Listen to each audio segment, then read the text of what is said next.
Olá, paz do Senhor, seja bem-vindo a mais um episódio do Crente Podcast. E eu pergunto a você, você é inscrito no canal? Se você não for inscrito, se inscreve no canal, ativa o sininho para receber notificações de vídeo, compartilha para sua mãe, seu pai, para os seus irmãos e os irmãos da sua igreja. E você que quer vir aqui contar o seu testemunho, aqui na descrição do vídeo vai ter o contato. Vai lá, entre em contato conosco para você estar aqui contando o seu testemunho. E nossa convidada de hoje é missionária Valquíria Maria, que veio da cidade de Belo Horizonte, Minas Gerais. Pai do Senhor, Valquíria, seja bem-vinda em nome de Jesus. Se sinta à vontade, tá bom?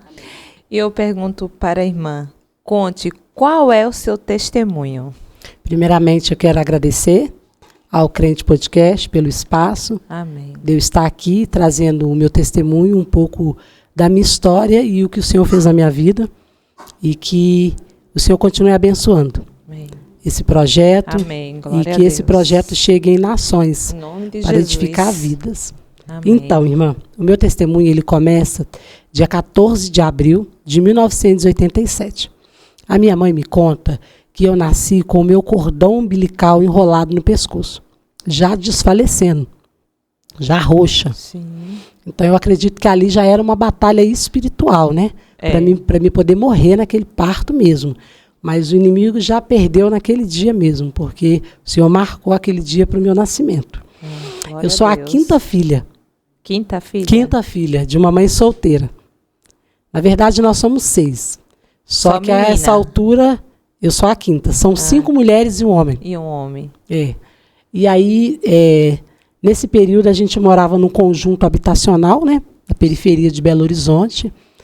E a gente passava todos os tipos de dificuldade que a irmã pode imaginar.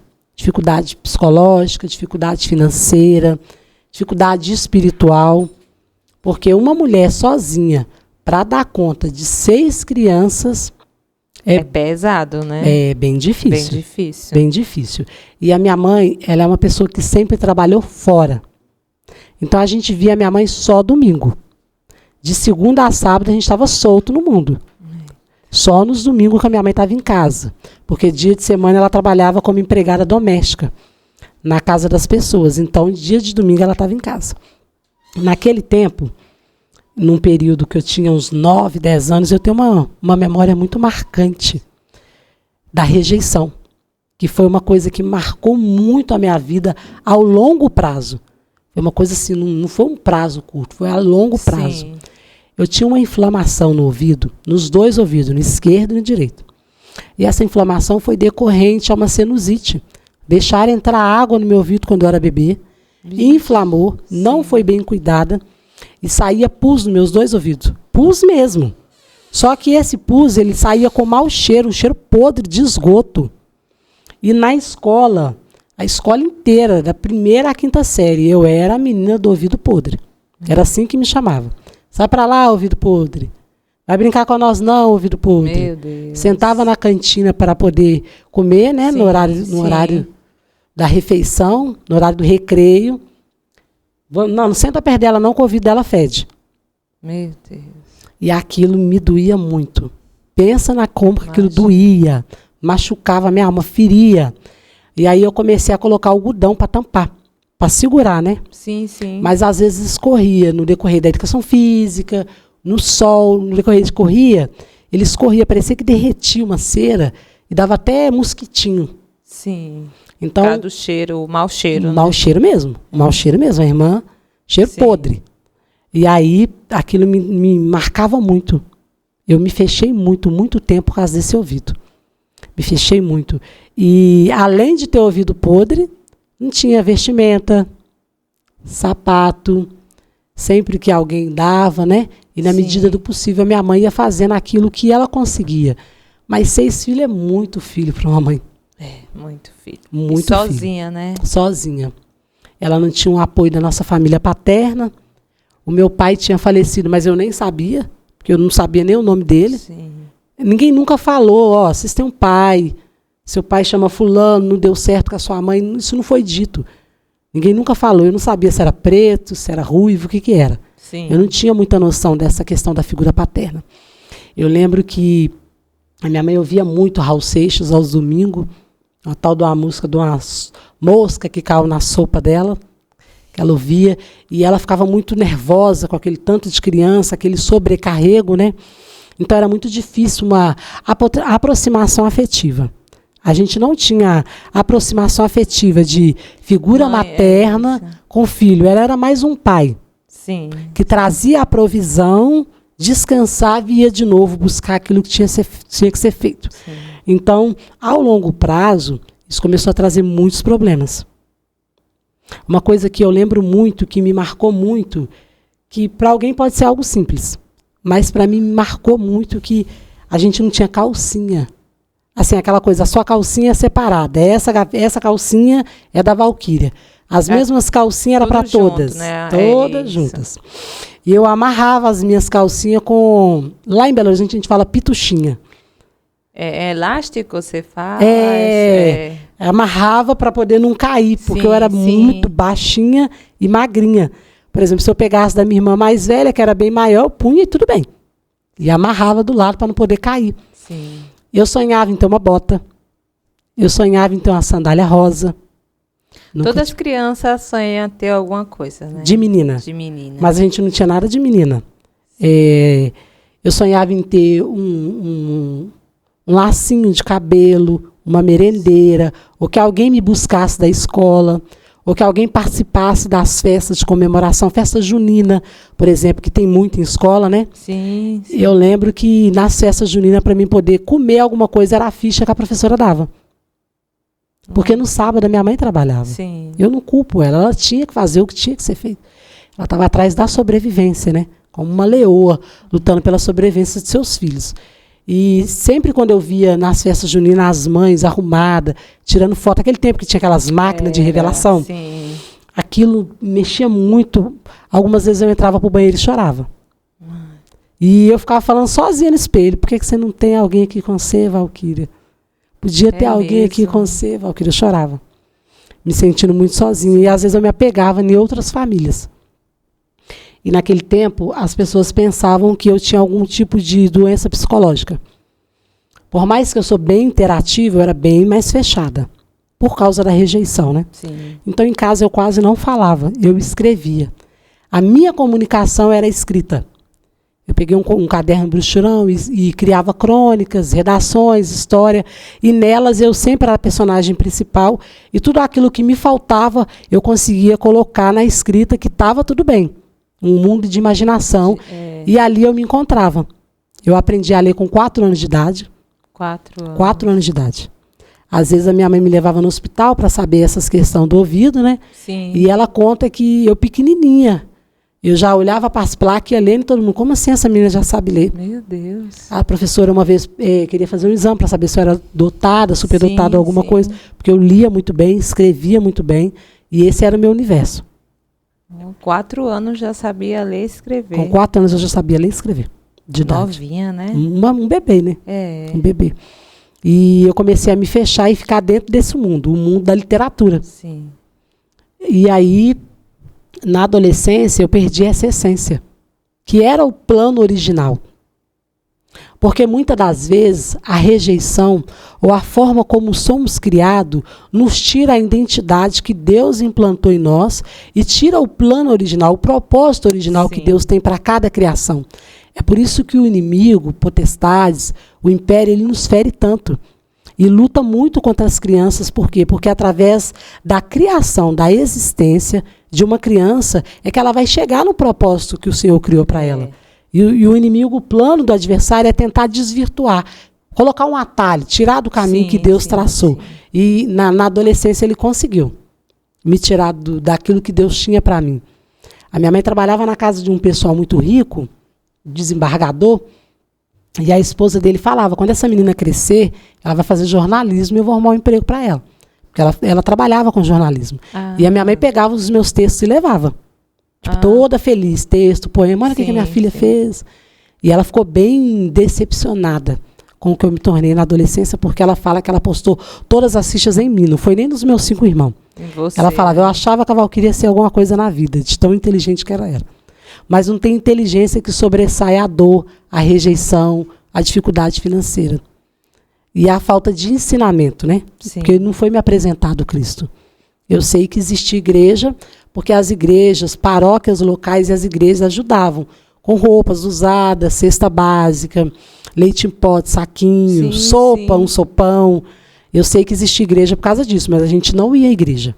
Não tinha o hábito de... Eles ajudavam vocês, mas vocês não frequentavam, né, a igreja? Não tinha a Bíblia nem no Salmo 23 aberta. Entendi. Não tinha. A minha avó, ela veio de outro segmento religioso. Ela veio com 14 anos de idade sozinha, de Vitória para Belo Horizonte. E as minhas tias, né, e minha mãe conta que quando ela chegou aqui, ela teve 3 filhas, e aí ela trabalhava no centro de macumba, de Umbanda. E a minha mãe chegou a morar dentro desse centro com os meus irmãos mais velhos. Eles contam que a minha mãe catava lavagem, cascalho no corgo para vender. A minha mãe conta que quando eu nasci, quando eu era bebê, ela pegava a fralda do lixo de rico para lavar e colocar em mim. Nossa. Você pensa a dificuldade que era. De pegar uma doença, alguma coisa, né? É. E ela conta que a minha mãe fazia o que tinha que ser feito para a gente poder sobreviver. Depois eu fui descobrir mais tarde, meu pai era alcoólatra. Depois que foram contar, ele agredia a minha mãe fisicamente, batia nela. E aí, voltando para a adolescência, a gente se perdeu, irmã. Perdeu todo mundo. Quantos anos? 14? 14 anos. Eu já saía e voltava só no outro dia. E sem dar satisfação. Minha mãe não tinha noção aonde eu estava. Bem preocupada, né? Não, hoje eu sou mãe, eu sei. Né? Saía com 14 anos, às vezes ia para aula e não voltava. Com a roupa de uniforme, aonde que chamava a gente ia. E bebia muito. Eu pinchei muro. Meu Deus. Eu fui pinchadora. Ficou bem rebelde, né? Rebeldíssima. Só que Deus é tão fiel que a diretora da escola tinha um amor comigo. Pelo fato de eu ter esse espírito de liderança, ser muito comunicativo, então as pessoas não desistiam de mim muito fácil. Elas pegavam as minhas guerras e tentavam de alguma forma. Eu fui para o conselho tutelar da cidade. Fiquei briguenta, batia nas pessoas, nos coleguinhas da escola. Eu pichava, matava a aula. Com 14 anos de idade, eu bebia pinga. Eu não sei se fala pinga aqui em São Paulo. Fala, né? Alguns falam, né? Cachaça. Cachaça também, pinga, cachaça. Eu bebia cachaça com refrigerante. Com 14 anos de idade. E ficava trilouca pela rua. E aí eu comecei a andar de skate. Conheci o skate, comecei a andar de skate. Depois conheci a cultura hip hop. Comecei a ir pro hip hop. E através do hip hop eu descobri que eu tinha um dom, que é de rimar. Como eu já fazia poema, eu descobri que eu sabia rimar. Então, daquele mundinho de perto de casa, bebendo cachaça, na porta da escola, eu comecei a ir pro centro da cidade, pra boate, conhecer pessoas de longe. Maior, né? Vai avançando, né? A proporção vai ficando muito maior. E a proporção foi ficando muito maior. Então, eu pelo centro, uma outra irmã minha para outro lado, meu irmão para o outro lado. A minha irmã mais velha que não deu trabalho. Ela não deu trabalho para minha mãe, mas os outros todos deram. Sim. E foi bem difícil esse período para minha mãe. Quando eu descobri que eu tinha esse dom de rimar, foi muito rápido. Porque era um tempo que não tinha mulher na cultura hip hop. Não tinha mulher rimando. Lá, sim. Hoje em dia tem, né? Hoje em dia tem, mas lá em Belo Horizonte não tinha, eu fui a primeira.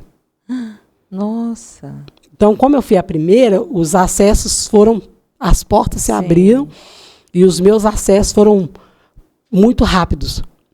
Eu entrava em boate sem ser revistada, sem precisar de documento, até pela porta de trás. Meu Deus. Acesso a camarim, a camarote. E aquela menina de 14 anos, com 17 anos, já estava assentada tomando uísque com os maiores cantores de rap do Brasil. É mesmo? Meu Deus. Com os maiores cantores do Brasil. Olha. Eu lembro que uma banda chegou a me chamar para vir para São Paulo, para poder fazer parte, né? Sim. Da CRIO, eles falam CRIO. Da CRIO deles, que eles iam patrocinar e tudo, mas eu não tive coragem de vir. Faltou coragem. Mas aí o meu nome foi assoprado na cidade. Eu participava de roda de rima, batalha. Batalha. Chama Batalha de Freestyle, de improviso. Sim. Acho que no Nordeste fala repente, né? Eu sei como que é. É. Então eu participava de batalha de rima, eu fui a primeira mulher. E aí eu bebia muito, mas bebia muito, de beber 14 copos de caipirinha. Numa noite. De subir no balcão da boate e ficar dançando em cima do balcão. Bêbada, né? Bêbada. Muito bêbada.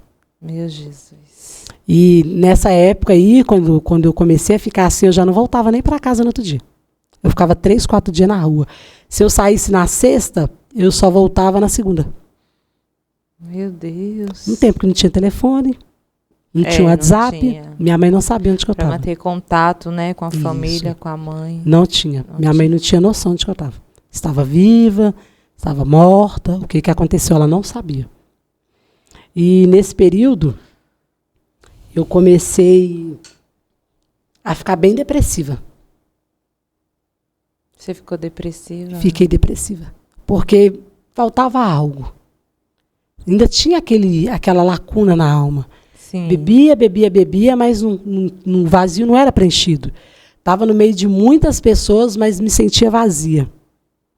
Um período que parecia que eu estava com a autoestima alta, né? Eu era uma jovem muito bonita, cabelo black power muito cacheado, cheguei a desfilar algumas vezes. É? Desfilei. Mas mesmo assim a autoestima era baixa, Sim. porque parece que tinha uma voz contrária que sempre dizia para mim ao ouvido podre. A menina eu cresci, mas a menina do ouvido podre me acompanhou. Aquela menina estava comigo ainda. Então aquela autoestima era mentira.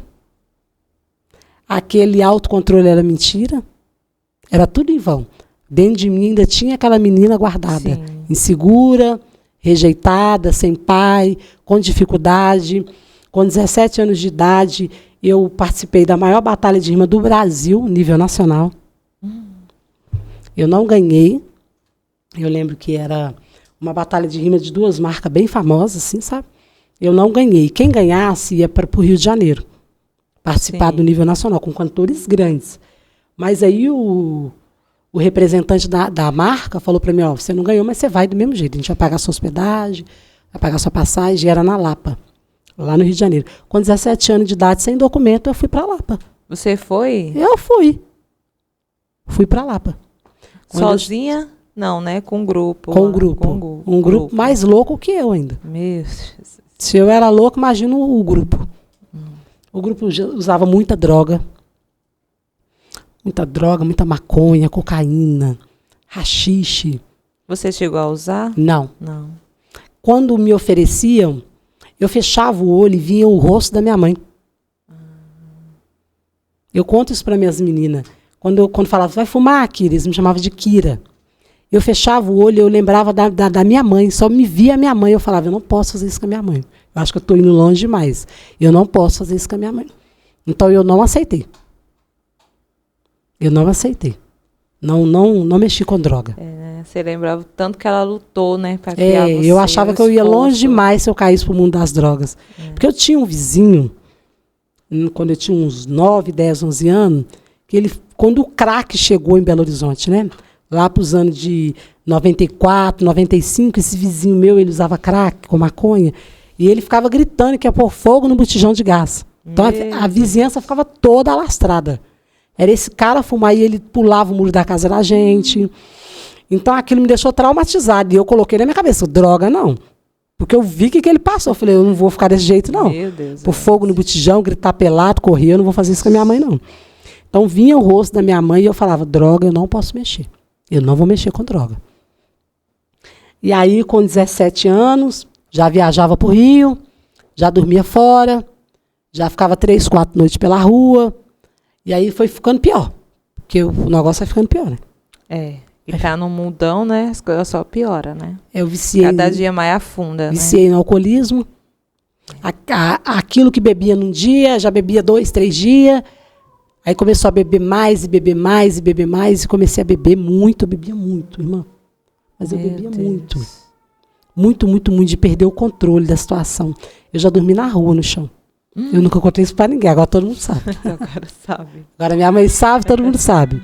Eu já dormi na rua, bêbada. Meu Deus. Deitei no meio-fio, assim, na sarjeta. Tempo de vir uma pessoa ruim fazer uma de maldade. ficar... Não sei se a irmã já tomou algum tipo de anestesia. Se eu já tomei? É. De anestesia local, algum tipo de anestesia. Então, não. De ficar anestesiada no chão. De não sentir a minha carne de tanta bebida alcoólica. Meu Deus. Deitada no chão, de dia, não era nem de madrugada. E as pessoas passavam e via você lá. Deitada Deitado. de tanta depressão. Tristeza na alma. A depressão, ela me pegou. Mas eu continuava fingindo que estava tudo bem. Sim. Eu continuava fingindo que estava tudo bem. E nesse tempo, de muita bebida, de muita loucura, a altivez ela vai caindo, né? Porque as coisas são assim. O inferno, o diabo, ele te coloca lá no pique. É. Você pode, você é capaz, você é a mina da rima, você é a top das galáxias, nas melhores boates. As melhores boates de Belo Horizonte eu entrar pela porta de trás, sem ser revistada. Sem documento, sem nada. Teve uma vez que eu estava numa boate que teve batida do Conselho Tutelar e o próprio dono da boate me escondeu. Porque era tudo amigo meu. Sim. A minha figura tá lá, era legal, era importante. Nossa, a Kira tá aqui hoje. E me escondiam. Só que aí o mesmo império, o mesmo demônio que te coloca lá em cima, ele vai te fazer cair. É.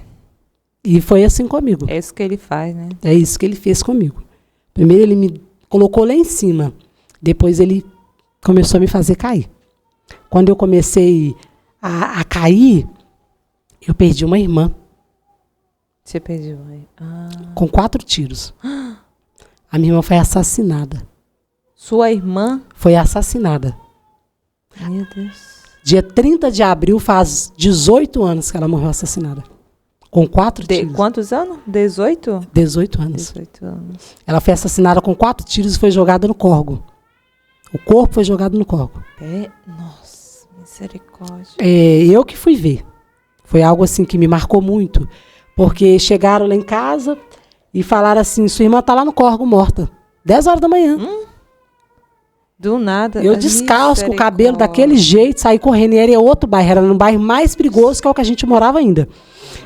Então, eu fui ver o corpo. Eu cheguei na beira daquele córrego e ela estava debruçada. Aquela cena marcou minha vida. O que estava ruim ficou pior. Se já estava ruim para nós, ficou muito pior. Ela tomou 4 tiros. E ela deixou 2 crianças. Meu Deus. E uma das crianças, né, estava fazendo 1 aninho ainda. Então, era bem dependente da mãe, né? Minha mãe ficou com depressão. Eu entrei em depressão. As minhas irmãs entraram em depressão. Meu Deus. E foi um tempo de luto. Sua irmã era mais velha ou Mais nova. A mais nova? Abaixo de mim. Abaixo de mim. Ela devia ter uns 5 anos mais velha do que eu. Na escadinha vem ela e depois eu venho. E nesse período que ela morreu, período de luto a gente fica muito sensível, né, minha irmã? Fica. E por mais que seja um período de dor, é um período onde Deus trabalha. Sim. O período de dor é um período favorável para o céu. É bem difícil da gente compreender isso na ótica humana, mas é um período onde o céu trabalha muito. Sim. Nesse período a gente começou a receber visita dos irmãos da igreja, do bairro, culto, comecei a conhecer louvores, uma coisa que eu já não fazia, Sim. chorando muito. Eu lembro que uma música que marcou muito, Diante do Trono, foi uma época que marcou muito. Eu comprei um DVD do Diante do Trono, mesmo saindo, mesmo rimando, e durante o dia eu colocava. E é bem espiritual, né? Toca bem na alma, né? Foi. E foi um período que eu ouvia muito Fernanda Brum. Sim, Fernanda Brum. Foi um período que marcou muito. Só que naquele mesmo ano a gente mal sabia o que estava por vir. O meu sobrinho, naquele mesmo ano, morreu. Meu Deus. Era o filho que... Filho da minha outra irmã. Outra irmã. Ele morreu com 10 meses de idade, na noite de Natal. No Natal. Morreu de quê? Ele estava engatinhando ainda. Sim. E ele engatinhou para trás. Só que no que ele engatinhou para trás, o corpo passou. Só que a cabecinha ficou pendurada. Então, o cérebro dele ficou sem ar. Aí eu enrolei ele no dia, tentei reanimá-lo, fazendo respiração boca a boca, fomos para o hospital, eu e minha irmã. Ele ficou 1 semana internado e ele veio a óbito. Meu Deus. Então o luto intensificou, a dor intensificou. A gente passou um período assim de muita dor mesmo. E voltando lá atrás, sua irmã que morreu, né, dos tiros, mas qual foi a causa? Assim, por que ela tomou esses tiros, né? A gente morava na periferia, né? E essa periferia estava em guerra, gangues rivais, e estava tendo toque de recolher. Nesse toque de recolher, quem morava em certo lugar não podia atravessar para onde tinha a gangue rival. Sim. Só que aí, como ela não tinha nada a ver, não tinha envolvimento com o crime, a gente pensa que era só para quem era do bairro, só para quem era envolvido. Mas aí pegaram ela, porque ela foi no bairro que não podia. Meu Deus. E ela morreu numa quinta-feira. Na semana anterior, ela recebeu uma profecia que tinha uma cova aberta. E que era para ela vigiar e não ir. Como a gente não tinha ensinamento cristão, sim, ela também não entendia, né? não entendeu. Sim. Mas o Senhor falou. Quando ela faleceu, ela chegou a comentar. Na época eram as cunhadas dela que ela recebeu essa profecia. Só que ela não sei se ela não creu ou não sei se ela não teve discernimento, maturidade. Sim. Mas eu sei que aconteceu. E aí o luto intensificou com a morte do bebê. E aí eu bebia mais, a mãe do bebê bebeu mais, começou a mexer com droga pesada. Droga pesada. E a minha mãe com depressão. A casa toda com depressão. Eu pesei 35 quilos. Bem magrinha. 35 quilos de tanta dor. Aí eu já não queria sair mais. Eu lembro que nesse período de luto da minha irmã, todos os dias, no horário que ela vinha da creche com as crianças, eu sentava em frente ao portão esperando ela subir a rua. E ela não vinha. E no outro dia eu sentava e ela não vinha. E aí eu comecei a perder a força de sair. A vontade de sair. E eu fui numa igreja pentecostal, dessa das irmãs do Manto, do Coque, do Neguébia. E aí essa pastora, nesse período de luto, mesmo que eu bebia, que eu estava doida, ela veio do altar, enfiou o dedo na minha cara. Ela é uma pastora muito conhecida lá. E disse para mim assim: você vai ser pregadora do evangelho. Você vai pregar a palavra do Senhor, você vai ser uma missionária. E eu fiquei parada. Eu não entendi, não desacreditei, mas também não entendi e guardei aquilo. Falei, então tá, né? A pastora falou, então tá bom. Não sei o que Deus vai fazer, mas tá bom. E continuei a minha jornada no hip hop. Só que o Senhor, ele começou a me cercar. O Senhor, ele fecha o cerco. Quando Deus chama alguém, ele fecha o cerco, ele fecha acesso, ele fecha ciclo, e a gente não entende nada. Eu fui num show de uma cantora famosa, que foi a minha amiga, mas essa altura ela estava famosa a nível nacional, e eu já cheguei nesse show bêbada de uísque. Eu fui no trajeto já bebendo muito, já cheguei trocando as pernas. E uma voz disse para mim assim: você até podia estar aqui, mas você poderia estar aqui pregando a palavra. Olha. Eu fui pro banheiro, eu olhei no espelho e aquela onda passou na hora. Acabou para mim. Eu só fiquei sentado esperando o pessoal acabar de fazer o que tinha que fazer para me pegar minha carona para ir embora. Você poderia estar aqui, mas você poderia estar aqui pregando para esses jovens. E aquilo me marcou, mas me marcou minha alma. Aí eu comecei a ficar mais temente. Porque quando o Senhor ele te cerca, ele começa a colocar temor. Sim. Além dele fechar os acessos, estreitar, ele começa a colocar o temor no seu coração. E aquilo me trouxe um temor que eu nunca tinha tido antes. Aí quando eu fui para um outro show, a convite de um DJ, a gente estava debaixo do camarote. A gente estava no camarote e em cima tinha um teto de drywall. O teto de drywall caiu. Quando o teto de... Mas drywall é muito fininho, então não machucou ninguém. Sim. Mas o Senhor não queria machucar, ele queria sinalizar: opa, estou te vendo. Meu Deus. Quando o teto de Israel caiu, o Senhor falou para mim assim, aonde você for, eu te cerco, porque você é minha. Aí eu já sentei, as minhas amigas, o que foi, querido? Nada não, pode ficar de boa, eu tô aqui. E já falei, eu nunca mais vou sair na minha vida. Eu nunca mais vou sair na minha vida. E eu nunca mais saí. Só que antes disso tudo acontecer, voltando um pouco, o Espírito Santo vai conduzindo, a gente vai lembrando, eu engravidei. Da minha filha. Eu engravidei com 21 anos. Novinha, 21, né? Bem novinha. E eu fui abandonada grávida. Eu cheguei pro pai dela e contei que eu estava grávida. Eu já descobri que eu estava grávida com quase 4 meses de gestação. Então eu fiz o exame. No posto de saúde do bairro, eles já pediram a ultrassom. E eu falei para ele assim, eu estou grávida, eu preciso do dinheiro da ultrassom. Ele disse para mim, vai pro posto, minha filha, porque de mim você não vai ter nada. Meu Deus. A depressão voltou de novo. E aí eu gerei sozinha, sem ele junto, com a ajuda de alguns amigos que eu pude contar, algumas amigas minhas que já tinham se convertido, com roupinha, roupas doadas, o apoio da minha mãe, né, que foi crucial, me apoiou, separou um quartinho, berço, e fez até chazinho de bebê da forma dela, né, do jeitinho dela, mas ela me apoiou muito. Mas eu fui abandonada grávida, abandonada. Abandonada sem expectativa nenhuma do pai.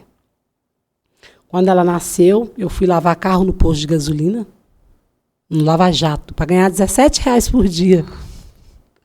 Bem pouco, né? Bem muito pouco, né?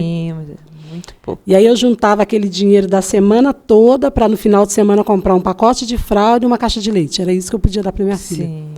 Era tudo que eu tinha para dar para ela, um pacote de fralda e uma caixa de leite. E fazia faxina por R$25, umas casas imensas, meu Deus. Mas meu eu ia, Deus. Porque eu acreditava, né, também, né? Eu lutava por ela, pela minha filha. Quando eu comecei a lavar carro, foi um tempo que estava estourando o Lázaro, o cantor falecido. Ah, sim, sei. E eu ficava com os louvores dele o dia inteiro na minha mente. E uma certeza de que Jesus era comigo. Mesmo eu não entendia nada, mas o Senhor ele já estava demonstrando que Ele era comigo. Sim. Aí eu comecei a fazer campanha na Deus é Amor do meu bairro. Fazia voto, sem entender nada. O que eu vi a mãe da minha amiga, que hoje já dorme no Senhor, uma senhora do ciclo de oração, a dona Conceição, e ela sempre falava para mim, Valquíria, você tem que aceitar Jesus, Valquíria. Só Jesus que pode mudar a sua história. E ela falava para mim, passa a mão na sarinha e vão para a igreja. Eu fui abandonada pelos meus amigos, que quando eu estava no auge eram os meus amigos. Quando eu precisei, eles já não estavam lá mais. Aqueles que me levavam para sair me abandonaram. Aqueles que diziam que eu era a mina que estava no auge nunca mais apareceram. E o Senhor fechou esse ciclo. E abriu um outro. E a dona Conceição, que hoje dorme no Senhor, uma mulher de muita fé, de muita oração. Ela falava para mim, vamos hoje, que hoje vai ter festividade na Deus é Amor. Eu passava a mão na sarinha, e eu com 35 quilos. A calça que eu vestia cabia na minha sobrinha de 9 anos. Bem magrinha. Bem magrinha, lavando carro. Quase não conseguia segurar a sarinha no colo. Eu passava a mão nela, a gente ia, fazia voto. Já ganhava R$17 o dia e ainda fazia voto. Oh, meu Deus. Deus fiel. Deus é fiel. Deus é lindo. E aí, a gente ia, eu cumpria os votos, não entendia muito, mas o meu coração começou a arder por uma mudança, por algo novo. E aí eu conheci o pai das minhas outras 2 filhas que eu tenho, que é a Flávia e a Ana Laura. Conheci o pai delas, o relacionamento foi muito conturbado, eu sofri a agressão física, fui agredida, eu tenho 18 queixas, Maria da Penha. Que ele batia muito em você? Muito, batia muito. Meu Deus. A questão da violência doméstica, ela tem um começo, né? Tem. Porque muitas mulheres ou muitas pessoas pensam que, larga esse cara, virou a expressão linguística, virou mulher de malandro, mas ela tem um começo. E o começo é sempre psicológico. Vira uma prisão psicológica. E eu fui presa psicologicamente. Ele dizia para mim que eu era feia, que ninguém ia me querer se ele me largasse. Ele mandava eu trocar roupa, que aquela roupa era de mulher da vida. Roupa normal, calça normal. Ele dizia para mim que eu não ria, que eu rinchava. Ele me lembrava do meu ouvido. Ele colocava você só para baixo. Só para baixo. E a questão da pessoa colocar para baixo é tão contraditório, minha irmã, que ao invés da pessoa desprender, ela se prende mais em quem põe para baixo. Gente, isso é uma coisa que vai entender a mente humana. Ao invés daquelas palavras que ele me dizia me desprender, me prendia mais nele, porque eu pensava que ele realmente era a única pessoa que me queria. É o que ele fazia você pensar, né? É o que ele fazia eu pensar. E a falta masculina, a falta da paternidade, me fez me prender naquele relacionamento. Muitas das vezes eu estava presa naquele relacionamento, não é que eu queria o homem, é a falta de uma presença masculina, de uma proteção. Sim. Porque a presença masculina ela traz uma proteção. Traz. E quando o diabo separa o pai e a mãe, tira esse plano original, ele está tirando a proteção do lar. Então, eu já cresci num lar desprotegido da figura masculina. Então, eu acreditava que quando ele me abraçava, eu me sentia protegida, mesmo que ele me bateu. Eu tive meu nariz quebrado, de sangrar, o nariz ficar quebrado. Meu Deus. Ele chegava bêbado, ele quebrou a lata de cerveja na minha cara. Eu grávida da Flávia, eu passei mal, fui pro hospital, ele me bateu dentro do hospital, a gente foi parar na delegacia grávida, eu era espancada grávida. Gerando. Misericórdia. A polícia vinha, levava nós dois para a delegacia da mulher. Eu ia para a delegacia de mulher. Eu lembro que um domingo eu não tive dinheiro de passagem para voltar do centro da cidade da minha casa. Um coquinho, um chinelinho de dedo. As minhas meninas ficou com as minhas irmãs e eu na delegacia de mulher. Eu pedi carona no motorista. Falei, motorista, eu fui agredida, eu apanhei, eu preciso voltar para casa. O senhor me dá uma carona até a estação? E aí assim, ele me levou até a estação. Então, eu não conseguia desprender daquele relacionamento. Porque eu acreditava que ele era a figura que um dia ele ia me amar, um dia ele ia me enxergar. Sim. O meu valor. Mas isso não acontecia. E a sua mãe sabia? Sabia. Sabia. Eu acho que foi bem vergonhoso para ela. Bem triste, pelo fato dela também ter vindo de um relacionamento abusivo. Né? De um relacionamento abusivo. E parece que o ciclo se repetiu. E sozinha eu não tinha força. Sim. Sozinha eu não tinha força. A essa altura já não tinha, minhas amigas já não podiam mais se aproximar, porque todas as minhas amigas que se aproximavam, ele apontava um defeito, para que aquela pessoa se distanciasse de mim. Ele queria que só você dependesse dele. De todas as formas, né? E ele roubava as minhas coisas. Eu trabalhava de faxina para cuidar das meninas. Ele roubou meu celular, me batia muito.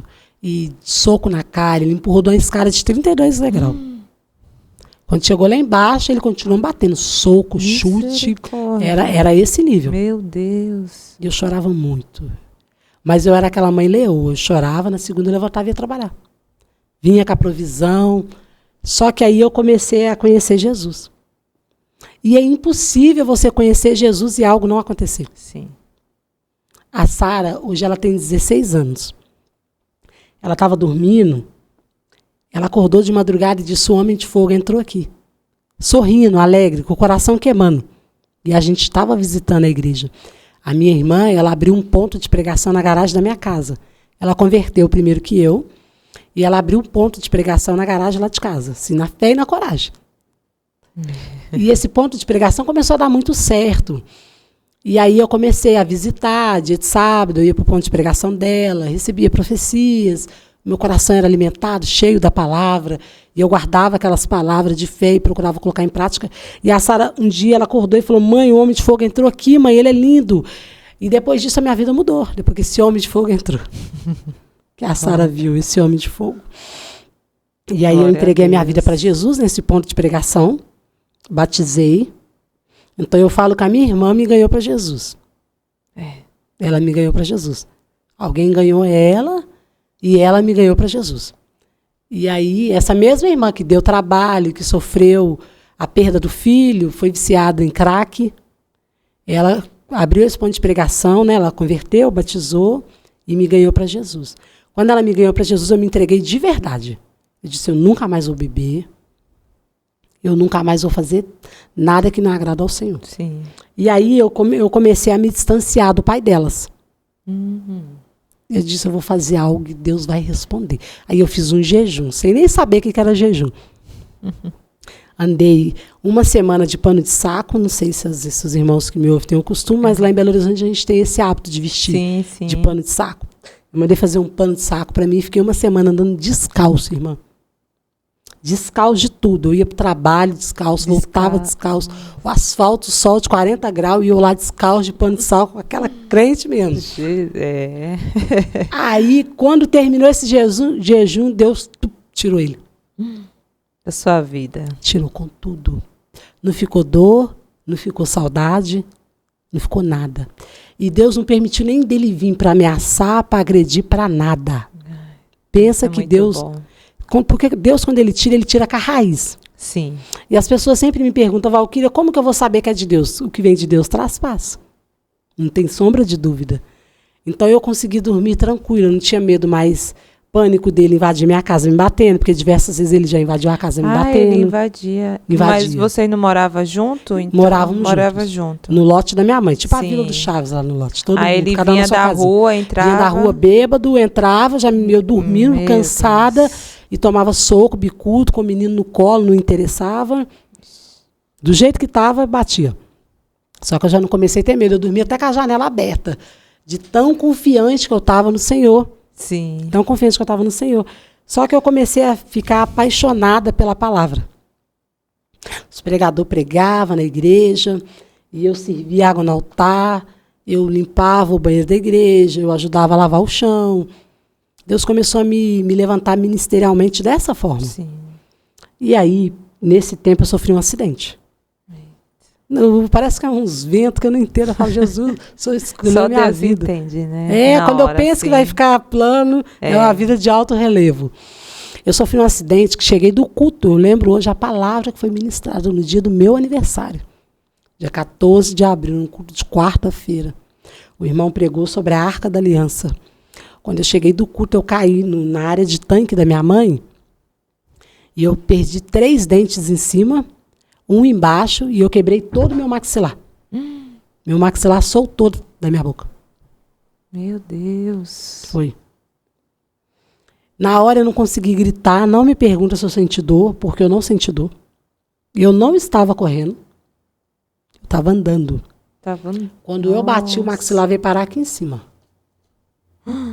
Não deu para fazer raio-x no hospital, não deu para fazer. Eu cheguei na porta da minha mãe, com a minha boca tendo hemorragia. Mãe, socorro, pelo amor de Deus, me leva para o hospital. Eu perdi meus dentes. Chamaram as vizinhas para me levar para o hospital. Sim. Quando eu fui para o hospital a caminho, eu fui para a UPA primeiro, depois eu fui para um hospital lá, um pronto atendimento. Dentro do carro de uma amiga minha, que chama Kênia, que me acudiu, eu comecei a cantar. Quem já pisou no Santo do Santo, em outro lugar. E eu com a toalha, minha mãe não canta. Eu falei para ela, é impossível, eu estou sentindo a presença de Deus. A boca toda quebrada, perdi meus dentes, ensanguentada, e eu estava sentindo a presença de Deus de uma forma que eu senti antes, mas ali eu senti forte comigo. Forte comigo. Ele estava ali com você. Estava comigo. Tá. E eu deitei na mesa da cirurgiã dentista, ela me deu 6 anestesia, que era o limite, né? Tem um limite. Sim. Se pudesse dar mais, eu acho que estava dando até hoje. De tanta anestesia que eu tomei.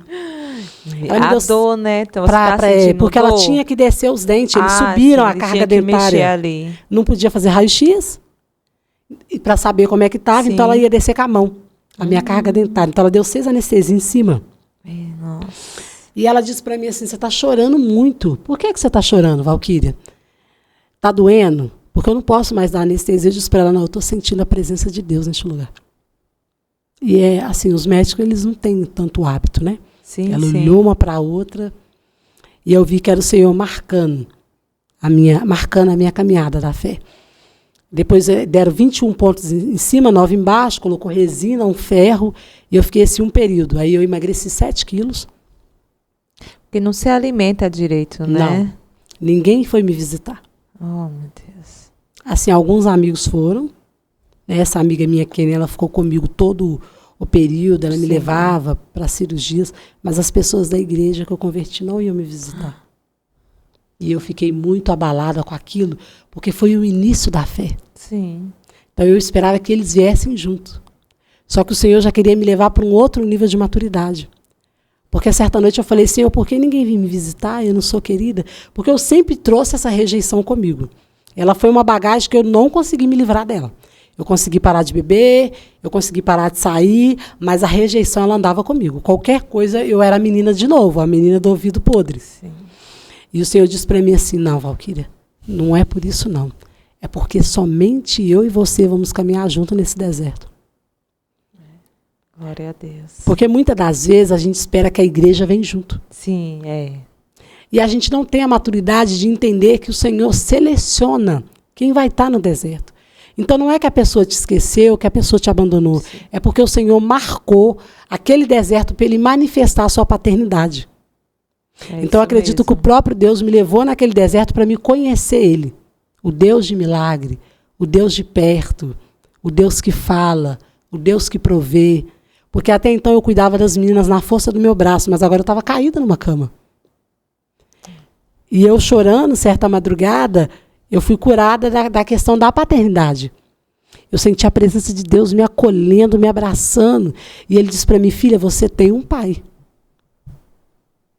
Oh, eu não consegui dormir, minha irmã. O abraço de um pai que eu nunca tive, naquela madrugada eu senti. Filha, você tem um pai. E aí eu fui curada dessa questão da paternidade. Porque eu não tinha visto meu pai nem foto, eu nem sabia o nome do homem direito. Pensa. É. Você nunca teve vontade de conhecer? Ele morreu. Não, sim, mas foto sua mãe não tinha? A gente não tinha contato com a família, porque a família dele morava em outra cidade. Mas quando minha mãe não tinha foto. Quando você nasceu, ele estava vivo ainda? Ou ele já... Ou ele morreu quando eu tinha uns 5 anos. 5 anos. Minha mãe ficou sozinha com a gente e ele foi viver a vida dele. Ah. Então eu fui curada dessa questão da paternidade. E aí o Senhor começou a me levantar ministerialmente na palavra. Eu preguei a primeira mensagem, fiz o esboço, deu tudo certinho, eu gostei. Falei, meu Deus, que coisa linda. E aí na segunda vez eu estava no sofá, fazendo meu esboço, eu ia pregar sobre as muralhas de Jericó, sobre Josué. Um anjo entrou na minha sala, com uma espada.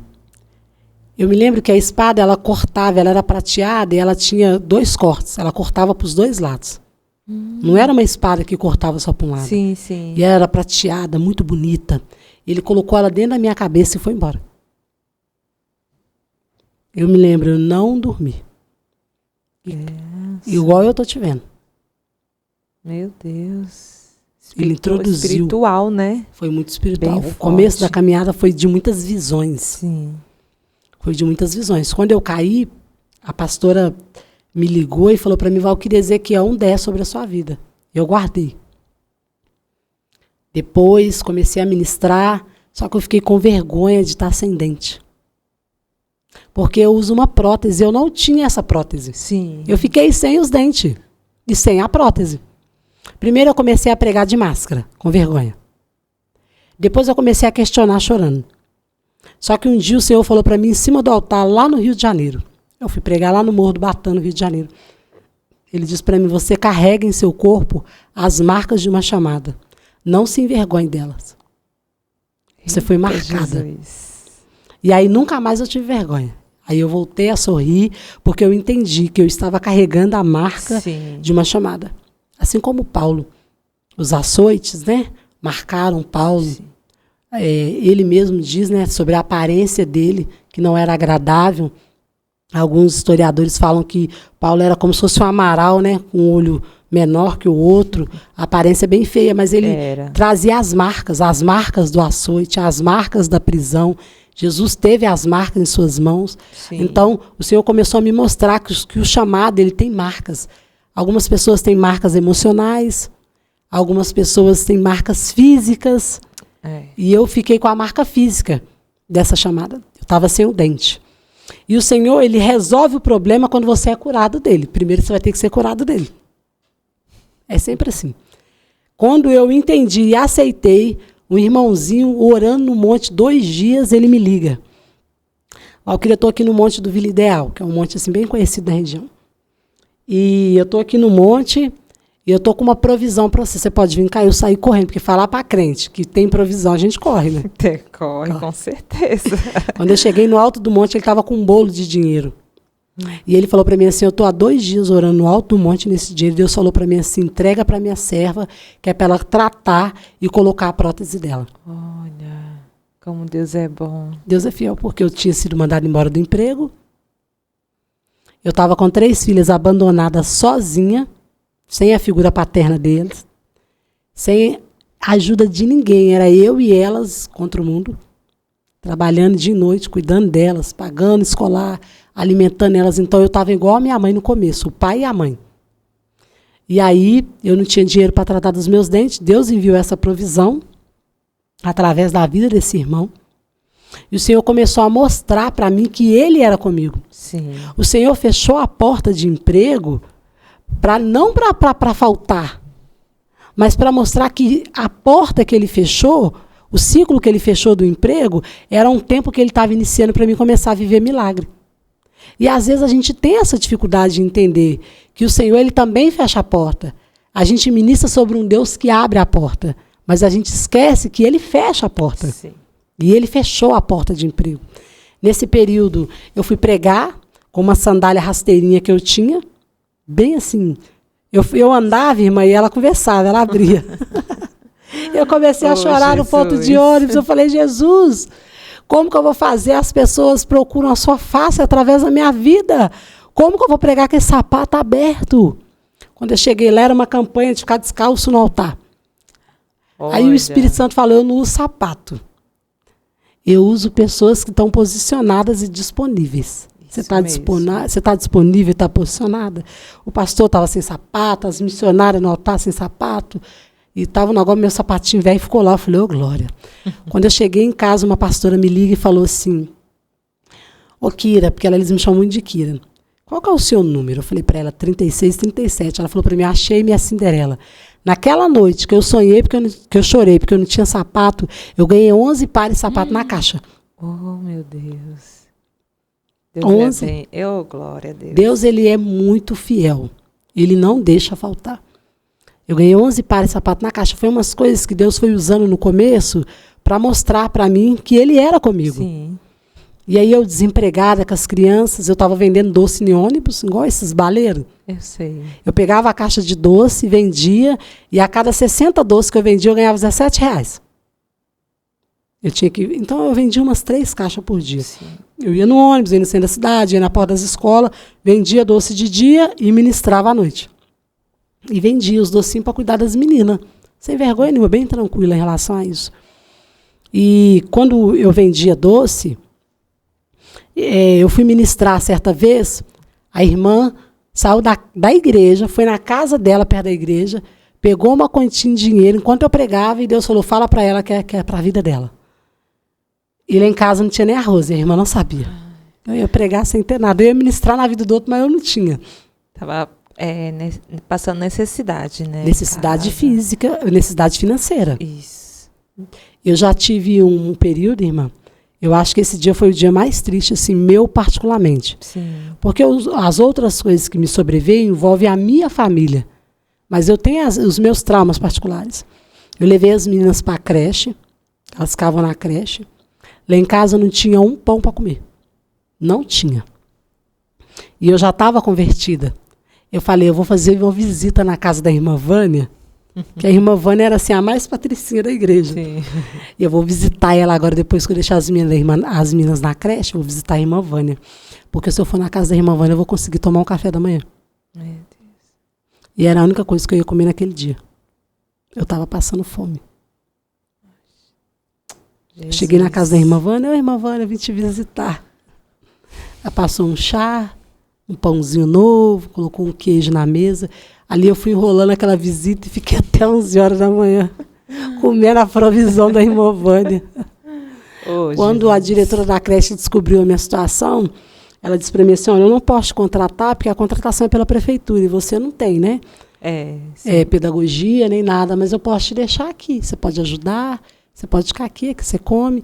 E eu vou fazer a vasilhinha todo dia de noite para você jantar. Você quer? Aí eu ficava lá, eu limpava a creche, eu lavava o banheiro, eu ajudava no berçário, eu ajudava na cozinha e eu levava na vasilha de que bom a minha janta. Eu ficava lá na creche trabalhando de graça para comer. E levava a comida na janta, para mim e para as meninas jantar. E assim eu fui fazendo faxina, trabalhando, e Deus foi abrindo as portas. Depois que eu acabei de vender doce, eu entrei, e assim, o pai sumiu. Deus, não assumiu as crianças, né, as filhas? Com nada. Quando eu, vendendo doce, a dona de um restaurante onde eu vendia doce na porta me convidou para trabalhar lá. O esposo dela falou, nossa, você é tão trabalhadora, você está aí debaixo de chuva vendendo seu docinho. Vem trabalhar com a gente. E aí eu amei, né? A pessoa está passando dificuldade, vai trabalhar no restaurante. Eu falei, ô Jesus, glória a Deus.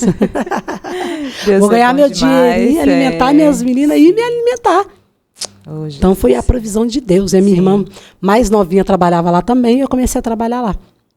E aí foi assim, a dona do restaurante com muita pegada, ela é uma mulher muito vaidosa, muito bonita, ela começou a me dar roupa para ir pregar. Ela ficava, vai, eu comprei para você essa sainha, acho que vai ficar bonito. Ai, vou te dar um sapato. Começou a me dar perfume, me ensinar, me arrumar. Ela não era cristã, mas ela apoiava tanto a minha chamada que ela começou a me ajudar. Se veste assim, vai assim, vou te dar um perfume, eu comprava, vou te dar um creminho. E aí Deus foi começar a usar pessoas. Porque Deus, quando quer fazer algo na vida de alguém, Ele usa conexões, Ele usa pessoas. Pessoas são conexões do céu. Então Ele começou a me alinhar em pessoas, me aliançar em pessoas. Isso. As pessoas vinham e se apegavam a mim, pegavam a minha causa e começavam a cuidar de mim. Te ajudando. E as coisas foram melhorando, porque ninguém chega a lugar nenhum sozinho. Não. É impossível. Deus sempre vai usar as pessoas. Sim. E Deus usava muito essa patroa minha. Muito, muito. Eu precisava viajar, ela me dava folga. Eu vou pregar em tal lugar. Ela, pode faltar. Eu precisava faltar. Ela mandava marmita para minhas meninas quando as minhas estavam em casa. Meu Deus. Por exemplo, em outra hora a gente não tinha, agora na marmita, com carninha assada, saladinha separada. Então Deus, Ele... Foi cuidando, Foi cuidando. E o ministério foi desenvolvendo. Sim. E a proporção foi aumentando. E aí eu passei para a Assembleia de Deus. Quando eu cheguei na Assembleia de Deus, eu não queria ficar lá. De jeito nenhum. Porque as irmãs eram muito femininas. Muito bonitas, muito arrumadas. Uma senhora de quase 100 anos de salto alto. Aqueles cabelão, aquelas coisas mais lindas.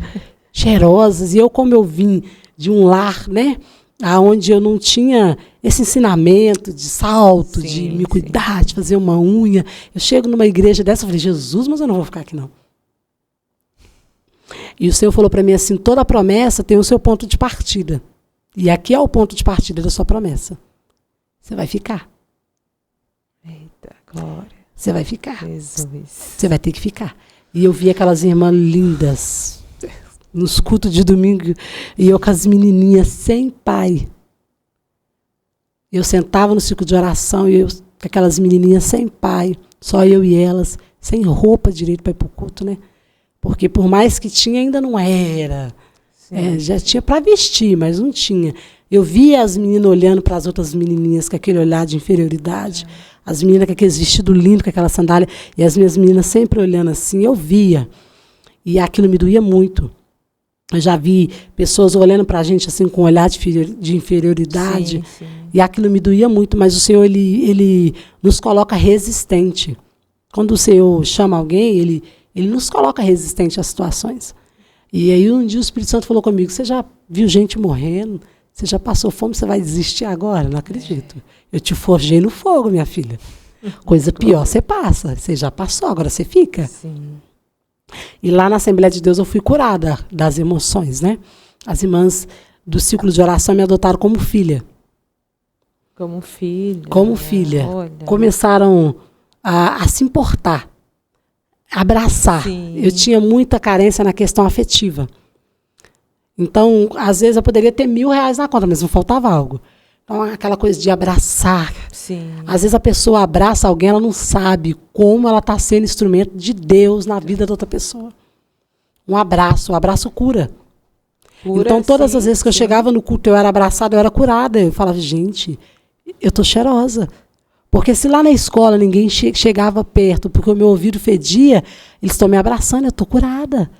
Curada emocionalmente do ouvido e não precisou de remédio nem nada. Meu ouvido sarou sozinho. Sarou sozinho o seu ouvido? Sarou sozinho. Não tomou nenhum medicamento, nada? Não, sarou. Não pulsa mais. Eu deito para a esquerda, deito para a direita, não sai mais nada. Deus trabalhou e curou, né? E aí as irmãs começaram a me abraçar, me ensinar a vestir, a me comportar como uma mulher, a me submeter à autoridade, porque uma menina que cresceu sem pai, sem a figura paterna, se comportar e se submeter, e teve a figura masculina que devia me proteger, me abandonou, sim.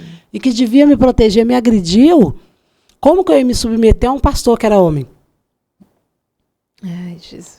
Como me submeter a uma figura masculina se a ideia da figura masculina que eu trazia era que batia, era que agredia, era que abandonava, era que maltratava? Então eu criei uma resistência com o meu pastor. Eu criei, ele nunca criou. Eu nunca me aproximei dele. Ele tentava e eu corria dele. Corria dele. Ele vinha, a irmã Valquíria, eu corria da figura masculina. De tanto medo que eu tinha da figura homem. De trauma, né? Trauma de homem. Você trouxe lá de trás. Trauma de homem. De homem, né? Trauma de homem. Só que um dia na escola bíblica dominical da minha igreja, tinha um cartaz com papai, mamãe e filhinha. E estava escrito, traga a sua família para a escola bíblica dominical. O Espírito Santo fixou meus olhos naquele cartaz e eu falei, eu não tenho família. É eu e as meninas. Porque se não tem o pai, a família não está completa. Eu entendi que tinha alguma coisa de errado. E naquele dia eu orei e falei, Senhor, mesmo que doa, cura minhas emoções, cura meus sentimentos. Eu sei que em outra hora eu disse que eu nunca mais abriria meu coração para ninguém de novo, mas agora eu quero. Eu quero alguém que cuida de mim. Eu quero alguém para me amar, eu quero viver o que essas irmãs vivem, essa alegria que essas crianças têm de ter um pai, de participar de uma festa do Dia dos Pais. Eu quero trazer isso para minha casa. Então eu comecei a orar totalmente diferente. As coisas inverteram. Antes eu falava que não queria, agora eu estou orando querendo. Porque é o sinal que eu fui curada. Sim. Eu fui curada. E eu comecei a orar e as irmãs do ciclo de oração tomaram a causa. Nós vamos casar você, Val, que nós vamos casar você. Falei, eita, glória, quando as irmãs tomam a causa, é milagre na certa. Eu falei, Jesus, mas ninguém não me chama nem pelo WhatsApp para me dar nem um oi. Eu estou encalhada, Jesus. Só que não tem causa que seja impossível para o Senhor. Nenhuma. Porque eu pensava assim, uma mulher pobre, com 3 crianças, toda traumatizada, quem vai querer casar comigo? Seu pensamento, né? No meu pensamento, assim, né? Mas o Senhor já tinha preparado. Sim. E aí as irmãs, nós vamos orar, nós vamos casar, a irmã Valquíria. E quando tinha congresso, sempre o pregador vinha com profecia para o meu lado e virava aquele alvoroço no ciclo de oração, irmã Valquíria. A profecia não tinha nada a ver com o casamento, mas para elas tudo voltava para isso. Nós vamos te casar, nós vamos te casar, nós vamos te casar. E aquela coisa toda, a esposa do meu pastor, nós vamos te casar, Val, nós vamos te casar. E eles me acolheram assim como família mesmo. E eu falei, meu Deus, que coisa linda, eu tenho uma família. Não que eu não tinha, né? Sim. Mas eu falo uma família espiritual. Sim. A minha mãe sempre me acolheu como mãe, me apoiou da forma que ela conseguiu. Ela teve ali, batendo de frente com o pai das meninas, ajudando, mas ela ficou com os filhos da minha irmã que morreu. Então ela criou 6 dela com da minha irmã que morreu. Então ela já estava cansada. Então eu preocupava mais em fazer as minhas coisas que levar mais problema para ela. E aí, e ela falando que quer me casar, eu comecei a receber profecia no monte. Que me viam vestida de noiva, que a festa seria num sítio, que Deus ia preparar tudo, que ia ter buffet. Meu Deus, que mistério é esse? Ninguém me manda mensagem, eu não tenho ninguém. Estou pobre de maré desci. Como é que vai ter até festa? Ah, mas Deus, Ele sabe de tudo, né? Que coisa linda, né, irmã? Deus, quando Ele faz. E no meio de tudo isso, No meio de tudo isso, eu fui num culto, o irmão disse para mim assim, você pode sentir o peso da aliança nas suas mãos, porque o Senhor vai trazer o seu esposo. E quando Deus entrega uma profecia, eu não sei se já aconteceu com a irmã, a imaginação da gente começa a trabalhar. Trabalha mesmo. A imaginação. A gente começa a criar na nossa imaginação o ideal daquilo. O que é ideal dentro daquilo que Deus disse. Isso. Como eu já estava pregando, eu pensei, vai ser um pregador. Eu prego, o cara vai pregar, a gente vai pregar, vamos viajar o mundo. A gente já pensa assim, né? Cria, a imaginação é assim. E eu comecei a imaginar como seria, quem seria, como seria. Só que um dia no restaurante, a minha irmã, ela chama Bárbara. Ela pegou, eu estava lavando vasilha, nesse período eu trabalhava em restaurante, ela pegou meu telefone e falou para mim assim, me empresta seu celular que o meu acabou a bateria. E eu lavando vasilha, falei, tá em cima do balcão, pode pegar. Ela foi nesse rapaz que hoje é meu esposo, deu meu telefone para ele sem eu pedir, pegou o dele e não falou nada para mim. Fingiu que era eu conversando. Quando eu cheguei em casa, ele mandou uma mensagem para mim e falou, boa noite, tá frio, né? E eu gritei, a gente mora bem assim, todo mundo no mesmo lote, eu gritei, Bárbara, eu vou te pegar. Por que você deu meu número pro cliente, Bárbara? E ela, vou te desencalhar, irmã Ria. Eita, Jesus. Aí ele começou a me cortejar, mandando mensagem, bom dia. Uns 2 meses assim, boa noite. E ele me chamava para sair, nada de eu querer ir. Um dia ele falou para mim assim, eu vou na pizzaria do Bigode. Falou comida, minha irmã. Falei, aí já mudou, né? Falei, opa, meu coração abriu. Eu vou na pizzaria do Bigode. Falei, se alguém me convidasse, eu ia. Olha. Aí ele, então bom, eu vou passar aí para te pegar. Fui toda feliz. Ele foi tão respeitoso, tão amável, tão cuidadoso, que eu sentia que era ele, do primeiro dia. E ele estava desviado, eu não sabia. E ele falou para mim assim, no primeiro dia, vão orar, quem sabe é de Deus. Eu nem sabia se ele era da igreja ou não, eu fui para comer pizza. E aí, no segundo encontro, eu estava indo para aula de teologia. Ele chegou, boa noite, como é que você está? Eu falei, eu estou atrasada para a escola. Eu tenho que ir para teologia. Ele, eu vou te dar uma carona, já que você está atrasada. Pera aí, que daqui a 10 minutos eu te busco. E aí ele me buscou da teologia de novo, me levou para jantar, aquele cuidado. Semana que vem na aula, se você quiser, eu te levo. Preocupado. Sim. Leva a blusa de frio, você está precisando de alguma coisa? Ele sabia que eu tinha as meninas, vocês estão precisando de alguma coisa? A gente não tinha nada, mas ele já veio com esse cuidado comigo. Se precisar de alguma coisa, você fala, que tem eu, viu? Agora você tem eu. Olha. Eu falei, meu Deus, o senhor está me dando sinal, acho que é ele, hein? Eu acho que vai ser ele, hein? E aí a gente começou. Eu contei para o meu pastor, levei ele no culto a primeira vez, meu pastor olhou para ele, nem sabia o que era direito, falou, vou casar vocês dois. Oxe, porque a minha menina não vai ficar namorando muito tempo, não. Vou casar vocês dois. Falei, meu Deus, ainda bem que o pastor pressionou ele. Que os pastores que nos ouçam pressionem os vasos. E aí, ele me pediu em namoro. Ele tinha muito trauma. Pensa num homem traumatizado.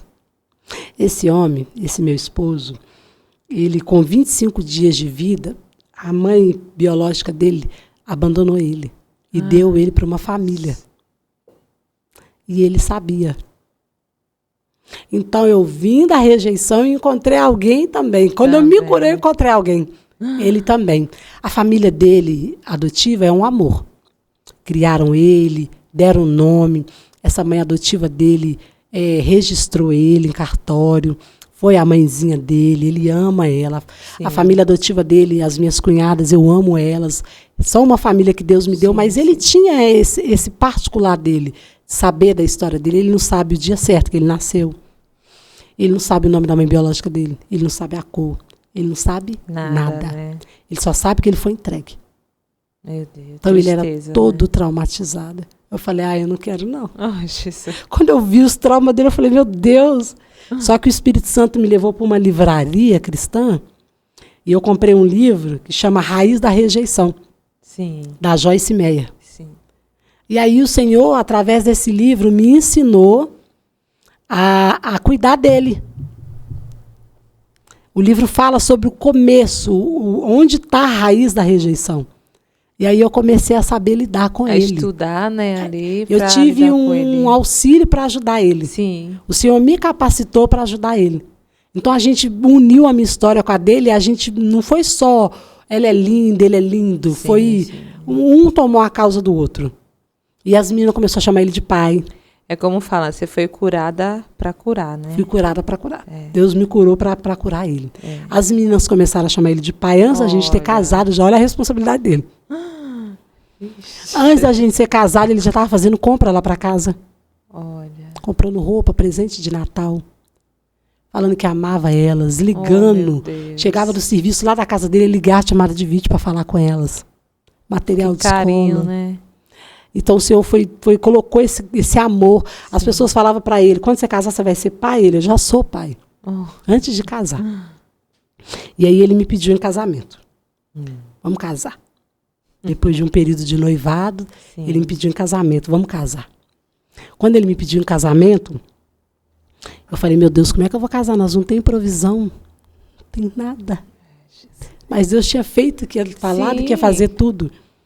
Aí eu comentei com uma das minhas coordenadoras do ciclo de oração, a irmã Marlúcia, uma das minhas líderes, e falei, olha, eu vou casar só no civil. Ela disse, de jeito nenhum, você é a nossa pregadora, nós vamos arrumar essa festa. Nossa pregadora da nossa igreja vai casar só em civil, não, você vai casar de branco, você vai fazer tudo certinho, né? Tudo certinho, e Deus vai te dar vitória. E aí, como ela tem o buffet, ela fez o buffet com um preço assim, só com o preço do material. Da alimentação. Sim. Mas ela deu a mão de obra da ornamentação. Olha. Ela deu a mão de obra para fazer a comida. As filhas dela se envolveram. Ela envolveu a família dela. A minha outra coordenadora fez as roupas das meninas, que ela é costureira, uma Dorca e uma Rosângela. Sim. Fez o vestido das noivinhas. O meu pastor veio junto para fazer o casamento. O meu esposo pagou o sítio. Então foi tudo assim. Deus proveu tudo. Proveu tudo. E o casamento foi do mesmo jeito que foi profetizado. Olha. Foi do mesmo jeito. A gente casou no sítio. Eu casei de noiva. Era no sítio, eu casei de noiva, teve festa. A festa foi maravilhosa, foi linda, foi um sonho. Eu nunca imaginei na minha vida que aquela menina do ouvido podre ia casar vestida de noiva, linda. Eu fiquei tão linda que eu nem me reconheci. O meu esposo lindo, as minhas meninas choraram muito da restauração. Sim. A gente estava vivendo o Salmo 126. Um novo cântico, uma nova canção, o Senhor colocou nos nossos lábios. E aí o meu esposo veio junto no meu ministério, abraçou a causa das meninas, a família adotiva dele me abraçou. Veio junto, a gente virou uma família só, uma coisa só. E a família adotiva dele, eu falo que família vai além de sangue, né? Sim. As minhas cunhadas amam tanto ele ama tanto elas. Precisa ser só de sangue, né? E eu já perguntei ele algumas vezes, eu falo com ele, vida, você tem vontade de conhecer sua mãe? Ele fala, minha mãe já faleceu, que é a adotiva. Ah, é a adotiva. Ele falou, ela foi tão mulher, ela foi tão mãe, que eu não tenho, assim, aquele despertar de caçar. Sim, porque a verdadeira, ela, né, gerou ele, né, no coração. E isso, sim, o meu esposo, com todos os traumas, ele nunca foi parar na delegacia, ele é um homem de paz, ele nunca se envolveu com droga. Sim. Eu aprontei mais que ele. E eu que tive a mãe. Ele é mais quietinho, né? Ele é mais quietinho, ele é mais contido, muito trabalhador. E aí a gente casou, foi maravilhoso, irmã. Oh, Jesus. As igrejas tudo foi, o quê? É uma bênção, foi, né? As igrejas tudo foi, os meus amigos pregadores, pastor, foi todo mundo. Deus fez. Deus cumpriu, minha mãe entrou comigo. Eu fiz questão que ela entrasse comigo, porque ela foi meu pai, né? Sim. E eu falei, eu quero honrar minha mãe, eu quero que ela entre comigo. E ela chorou muito. E aí, depois que nós casamos, passou um ano, o Senhor falou para mim assim, olha, por mais que o seu esposo ama as suas filhas, você vai ter que dar um filho para ele. Eu falei, não, eu já estou tão velha, eu já tive 3 filhos. E o Senhor falou para mim, você vai gerar de novo. E aí eu engravidei de Josué. Eu abri o coração e entendi que não é só sobre nós. Porque o casamento, muitas das vezes a pessoa pensa que é só sobre ela. O Senhor quis honrar a Valquíria, deu o marido, mas o Senhor também tinha algo com ele. Sim. O Senhor tem algo com a esposa e com o esposo. Muitas pessoas são muito egoístas, de achar que é só sobre si. Falei, não, eu vou ceder, eu vou recomeçar, eu vou abrir mão e eu vou engravidar. Eu vou dar a ele essa oportunidade de ter alguém que se pareça com ele. Como ele é adotivo, ele não tem nenhuma referência. Alguém que tem os traços dele, alguém que ele olha e fala, nossa, parece comigo. Falei, eu vou gerar. E aí eu engravidei de Josué. Quando eu engravidei do Josué, a igreja da minha região e as igrejas que eu passava todas veio junto. E foi o bebê mais esperado que você pensa. E eu não comprei um body pro Josué. Né? Ele é mimadíssimo. Eu não comprei um body pro Josué. O meu pastor fez o meu chá de bebê. Eu tenho fralda para quase 2 anos. Eita. O meu pastor fez o meu chá de bebê junto com as irmãs. Toda a igreja que eu ia era presente pro Josué. E ele, como ele nunca viveu isso, ele ficou assim, né? Com tanta provisão. Sim. Ele, banheira, tudo. A gente não comprou nada. Tudo novo, tudo lindo. A igreja veio junto. E é aquela menina que nunca teve uma festa de aniversário. Eu nunca tive uma festa de aniversário. Eu nunca, parabéns para você, só para o bolinho. Eu não tive isso. Presente eram coisas assim, no Natal, minha mãe podia dar, né? Mas aquela menina que viveu tanta escassez começou a ser muito mimada. E é isso que Jesus faz. Ele restaura o que te faltou, ele te dá em dobro. Sim. Aquela menina que gerou as meninas com muita dificuldade, de Josué foi completamente diferente.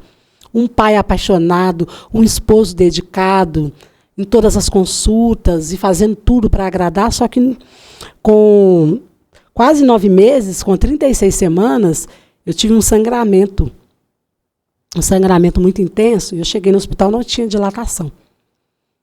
No outro dia eu voltei para o hospital e já começou a dilatar 2 centímetros. Aí eu internei, para poder ter o Josué. Sim. Minha irmã, quando eu internei, pensa na dor. Que não foi igual a das meninas. Foi muito mais intensa. E o dia inteiro com aquela dor e sangramento muito intenso. E não é natural. Não é normal. Não é. E eu, no hospital, não sei se aqui tem, eles colocam aquelas bolas, né, pra gente sentar debaixo do chuveiro. Sim. Coloca. E ele muito apavorado, o primeiro filho dele, ele querendo que tudo dê certo, não entendendo muita coisa. Eu olhei para ele e falei assim, vida, o Senhor nos deu, fica tranquilo. Com muita dor, eu falei, o Senhor nos deu. Eu falei, o Senhor me deu. O Senhor já me deu tanto livramento, tanta vitória. O Josué, ele é do Senhor. O Senhor me deu ele. Só que aí, quando fez 9 centímetros de dilatação, ele não saía.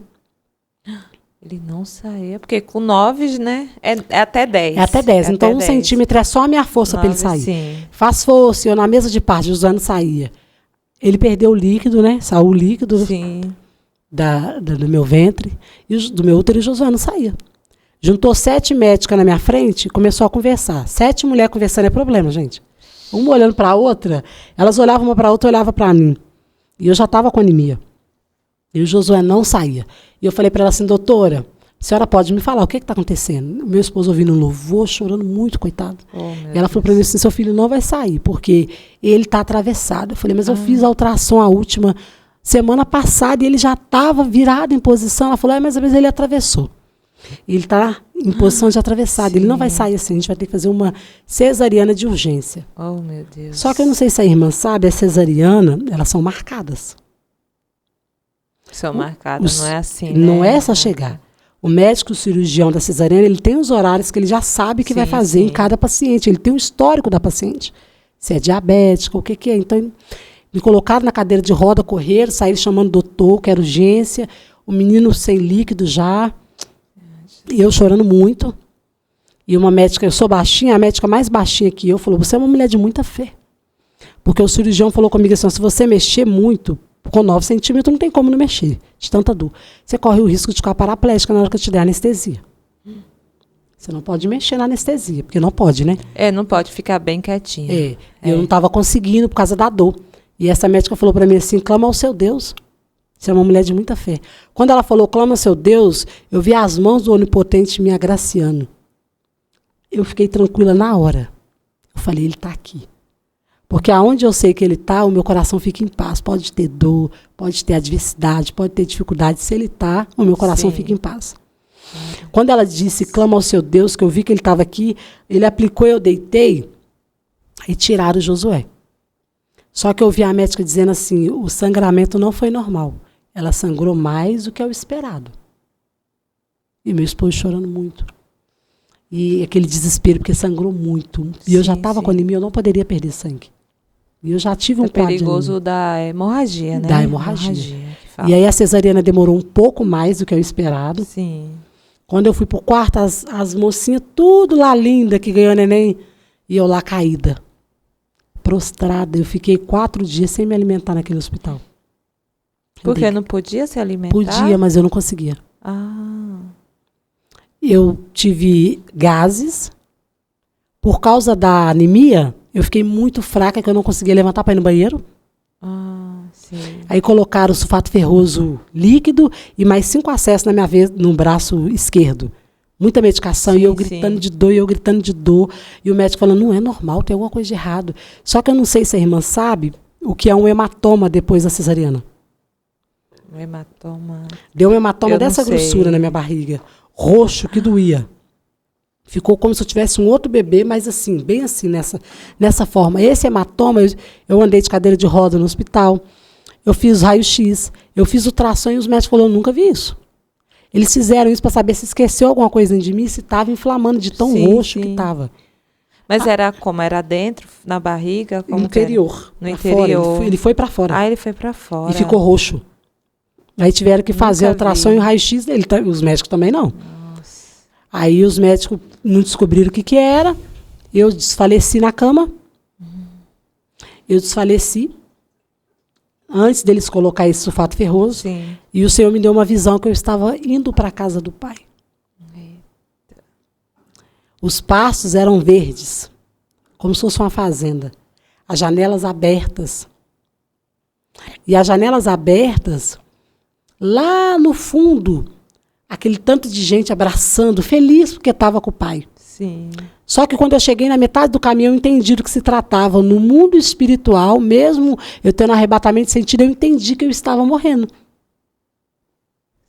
Nossa. E eu fui e falei para o Espírito Santo, eu não quero. A obra na minha vida não concluiu.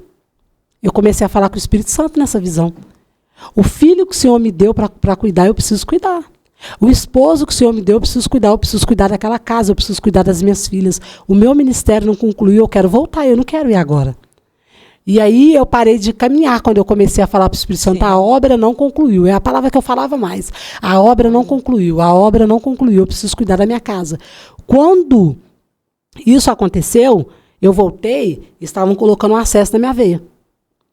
Com os fatos ferrosos, as minhas mãos eram de quem já tinha morrido há mais de 2 dias. Branca, né? A minha coordenadora do ciclo de oração estava lá chorando em cima de mim. O meu esposo da cama chorando com o menino no colo, as mulheres do quarto tudo assustadas. E eu voltei. Eu abri o olho e falei, ai, graças a Deus, mesmo que eu estou capengando, eu estou aqui. Aí eu comecei eu mesmo a lutar. Eu falei, mesmo sem fome, eu vou comer. Sim. Porque eu entendi que não ia dar certo se eu ficasse daquele jeito que eu estava. Não. E aí eu fui e voltei. Depois que eu voltei, no 4º dia, eu fiquei só mais 2 dias no hospital e fui embora para casa. Quando eu fui embora para casa, eu fiquei o primeiro mês, né? Sim. De resguardo. Só que as agendas não voltaram. E eu comecei a ficar triste. Porque eu já tinha uma rotina acelerada de ir ministrar, de cumprir as minhas agendas. E aí o Senhor falou mais uma vez ao meu coração. Você vai desacelerar. Você não é só pregadora, você é mãe. Você é esposa. Já que eu pedi para cuidar tanto dessa casa e voltar, você vai ficar em casa. E aí eu desacelerei, eu tive que desacelerar. Mesmo que convidava, eu falava, não, vou ficar em casa. E aí o Senhor começou a ministrar em construir memórias afetivas, ficar com a minha família, com as minhas filhas, com o Josué, que é algo que eu nunca pude, porque quando eu tive as meninas, eu tive que trabalhar muito rápido. E o meu esposo disse, você não vai trabalhar mais, você vai ficar em casa agora, porque eu sou o homem da casa, eu vou cuidar de vocês todos, e você vai poder ficar como... Todas as oportunidades que eu nunca tive, o Senhor me deu. E aí eu voltei. Quando eu voltei com uma outra mentalidade, porque eu entendi que eu estava morrendo. Meu Deus, é forte, né? Eu desfaleci. E a minha coordenadora fala que ela chegou na casa dela e falou para o esposo dela, a Val não vai voltar. Ela estava despedindo de mim. Foi mesmo? Ela estava despedindo de mim. Meu Deus. Ela falou com o esposo dela, a Val não vai voltar. E ele me contou que ela falou, a Val não passa de hoje.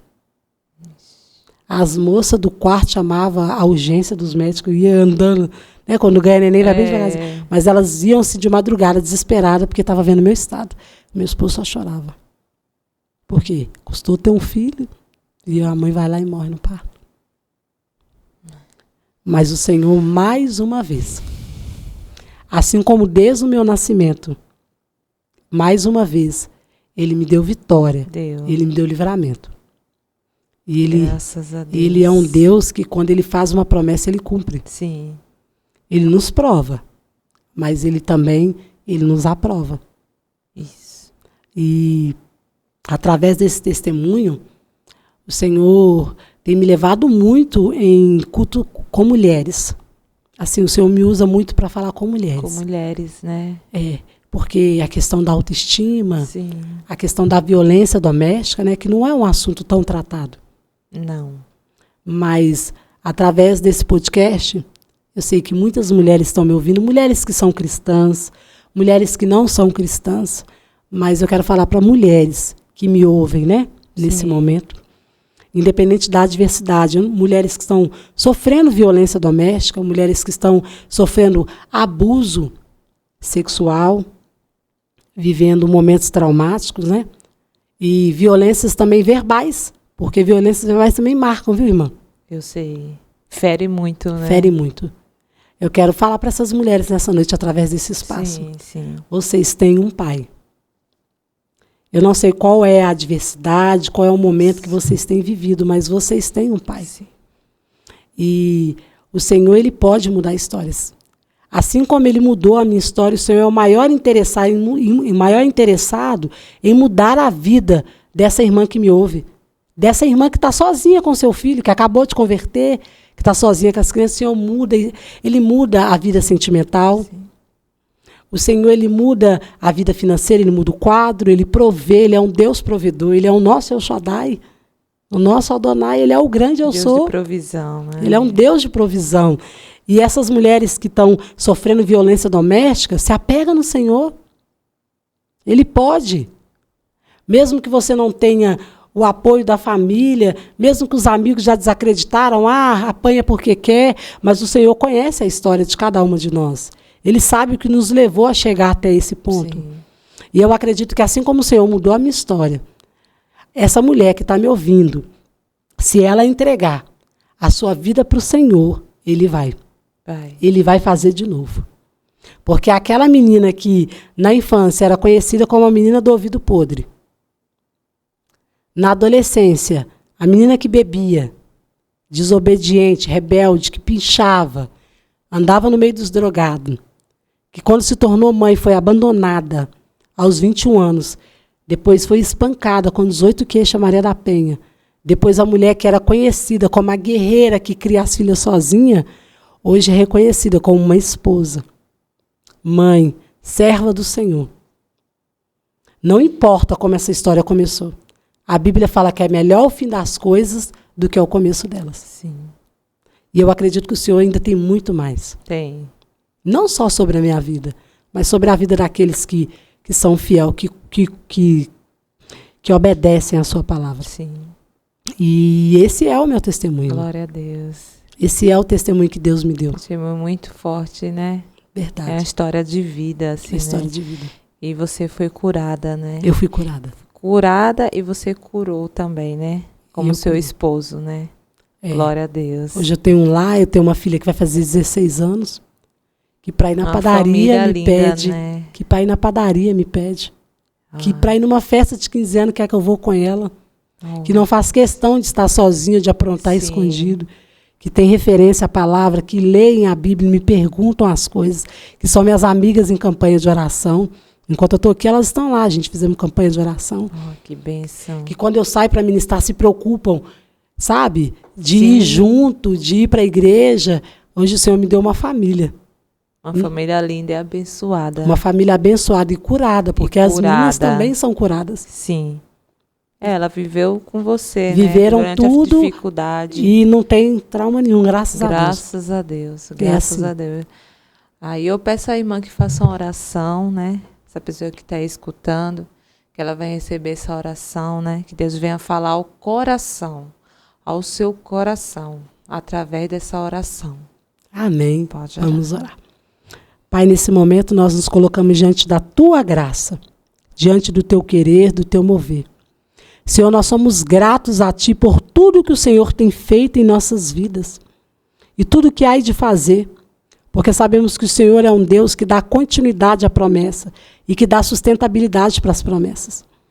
Mas nesse momento, Senhor, eu quero falar através dessa oportunidade, dessa oração para essa mulher e para esse homem que me ouve, que se encontra desacreditado, entregue à depressão, ao alcoolismo. Senhor, essa mulher que se sente rejeitada, que se sente sozinha no meio da sociedade por conta de um abuso sexual, de um trauma de infância, de um espancamento domiciliar. Senhor, eu te peço neste momento que entre nas emoções e cure todas as memórias traumáticas, memórias psicotraumáticas. Senhor, que o Senhor venha curar a emoção, as emoções dessas pessoas que me ouvem. Senhor, visita lares nesse momento através desse podcast, através desse testemunho, dessa mensagem de fé, de edificação. Que através desse podcast, não só do meu testemunho, mas de mais testemunhos, vidas venham se converter ao Senhor e entender que Cristo cura, transforma e liberta. Porque o Senhor cura, transforma e liberta. E nós somos gratos a Ti pelos Teus feitos. Somos gratos a Ti, Senhor, pelas Tuas maravilhas. Mas eu te peço, Senhor, em especial, esses jovens que se encontram em Lodebar, esquecidos neste momento, jovens que tentam suicídio por conta de abuso sexual, de abandono paterno, jovens, ó Pai, que se entregaram ao alcoolismo, à bebida, Senhor, por conta das adversidades na construção da vida. O Senhor conhece os motivos. Senhor, abençoe e guarda, Senhor, cada pessoa que me ouve nesse momento. É o que eu te peço em nome de Jesus. Assim como o Senhor me curou as minhas emoções, os meus traumas, que o Senhor venha curar emoções e traumas em nome do Senhor Jesus. Em nome de Jesus, amém. Amém. Que Deus continue abençoando a sua vida, a sua família, né? Fico muito feliz pela sua presença. Amém. Muito longe, né? Veio de avião. É, glória. É isso que Deus faz. Para contar o seu testemunho, Amém. né? Que esse testemunho chegue em muitas vidas. Eu muitas creio. Vidas que Deus venha mudar a história, né? Que Deus venha fortalecer corações, que venha curar, que venha restaurar a família, né? Eu creio. E através desse testemunho, eu creio, né? Eu creio. E você creia também. Amém. Creia em nome de Jesus, Amém. né? E que Deus continue abençoando você aí. E até o próximo testemunho, até o próximo episódio. Em nome de Jesus. Amém.